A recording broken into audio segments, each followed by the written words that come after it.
Madame, Messieurs, et bienvenue à suivre ce Flash Info sur Kivu Morning Post. Lawrence Kanyuka, porte-parole de l'F-123, affirme que les forces de FDLR accusées d'avoir commis le génocide contre les Tutsis en 1994 au Rwanda ont quitté Minembwe et Point Zéro pour installer leurs quartiers généraux à Fizi et Baraka dans les Sud Kivu. Il accuse Félix Tshisekedi de continuer à armer et soutenir le FDLR malgré l'accord signé à Washington. Lawrence Kanyuka assure que la F-123 poursuivra ses actions pour protéger la population et maintenir un périmètre de sécurité. Anuseme kwa nini FDLR Tshisekedi anashindwa kubatosha? Anuseme kwa nini? Ile accord ya nini ya Washington anasema nini? Tshisekedi fa tosha bale batu. Paka ti leo iko na bapatia sila. Tulibaona pale Minembwe, tulibaona pale ku Point Zéro na bitu yabo yote na biko na recruter. Hapa Goma kulikuwa FDLR tunabatosha. Banaenda kule biko pale na Minembwe banaua, banaendea sasa kuua batu ndani ya Baraka na Fizi. Pale njoo banacha quartier general yabo kuua manduku zetu. Ndio vile nasema, na sisi tunasema on réitère engagement yetu ya kuprotéger population civile, ya kuba défendre na kutia périmètre de sécurité pour libérer et protéger la population zetu. La coalition Article 64 reporte sa marche prévue le 22 juillet 2026 devant le Palais de la Nation. L'opposition congolaise accorde une chance au dialogue national annoncé par le président Félix Tshisekedi. La coalition fixe toutefois un ultimatum au 15 août 2026. Elle promet de reprendre la mobilisation citoyenne si un dialogue inclusif n'est pas officiellement convoqué avant cette date. La coalition C64 réaffirme avec force que le peuple congolais ne permettra aucune remise en question de la Constitution de la République démocratique du Congo, conformément aux articles 70 et 220 de la Constitution. Nul ne peut exercer plus de 2 mandats à la tête de l'État. Le respect de la Constitution demeure la condition indispensable de la paix, de la stabilité, de l'unité nationale et de l'alternance démocratique. La C64 a noté qu'à l'issue de l'audience accordée aux responsables de la CENCO et de l'SSC, la présidence de la République a annoncé que le président Félix Antoine Tshisekedi entendait organiser un dialogue inclusif, apaisé, résolument républicain, dans le respect des institutions et de la Constitution. La coalition C64 prend acte de cette déclaration et demande que le dialogue national inclusif soit officiellement convoqué dans les délais les plus brefs pour permettre à la nation d'aborder dans un esprit de responsabilité et de vérité les causes profondes de la crise que traverse notre pays et l'insécurité persistante dans l'Est de la République. La crise de gouvernance, les difficultés économiques et sociales, ainsi que les réformes nécessaires à la réunification du territoire national, la consolidation de la paix et de la démocratie dans le strict respect de la Constitution. La C64 rappelle que le dialogue ne saurait constituer un instrument destiné à remettre en cause les principes fondamentaux de la Constitution. Il doit au contraire contribuer à restaurer la confiance entre les institutions et les citoyens, à renforcer l'unité et la cohésion nationale, à créer les conditions d'une paix durable ainsi que d'une confiance et de décrispation pour assurer toutes les parties prenantes de la participation au dialogue. Répondant à l'appel lancé par la CENCO et l'SSC, respectivement représentés par son éminence Fridolin, cardinal Ambongo et le révérend président André Bokundoa, invitant ce samedi 18 juillet 2026 la C64 a donné une véritable chance au dialogue.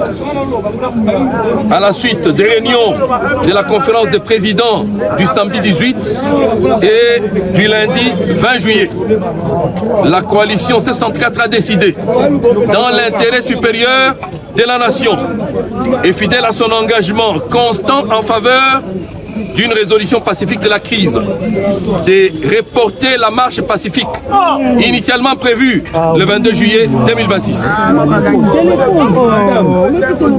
Cette décision constitue un geste de responsabilité. Elle traduit la volonté de la coalition d'épuiser toutes les voies du dialogue avant d'envisager toute nouvelle mobilisation citoyenne.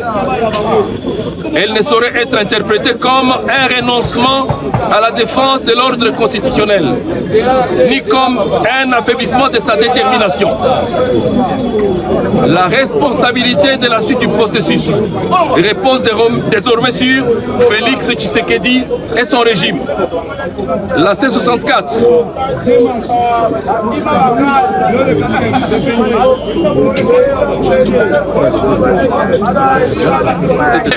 de la suite du processus repose désormais sur Félix.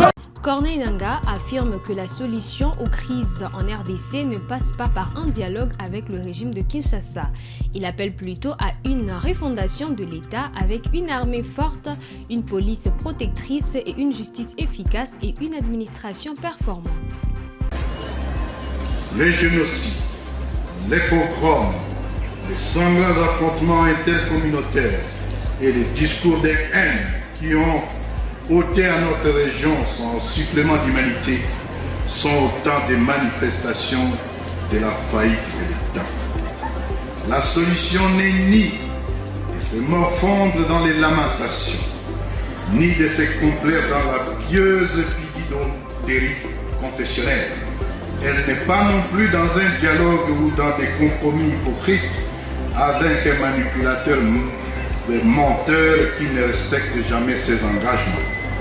La solution est dans l'action, dans la refondation de l'État, dans la construction d'une armée qui dissuade, d'une police qui protège, d'une justice qui régule et d'une administration qui gouverne mieux.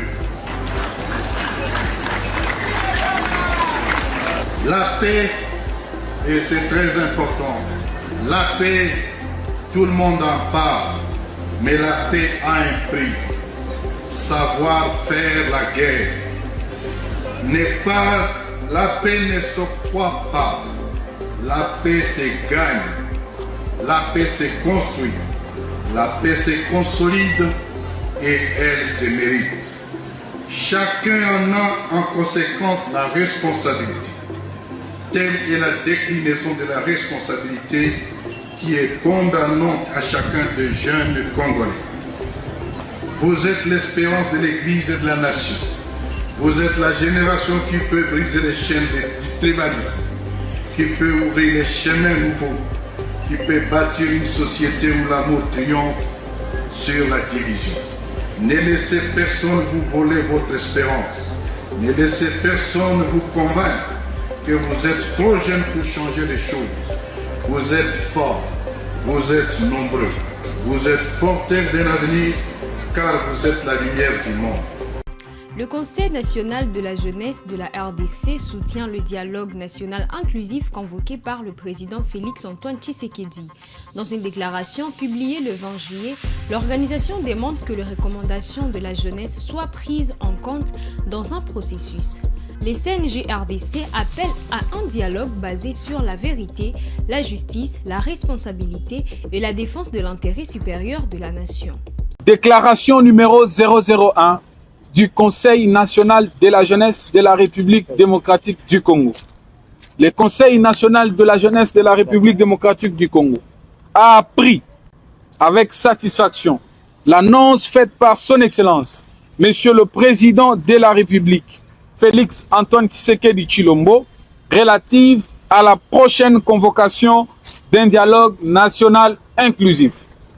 Le Conseil national de la jeunesse, CNJ-RDC, salue l'initiative du chef de l'État qui rencontre les recommandations exprimées lors du grand débat de la jeunesse organisé par le Conseil national de la jeunesse et une attente exprimée par une partie de nos compatriotes en vue de préserver la paix, l'unité nationale et la stabilité de notre pays.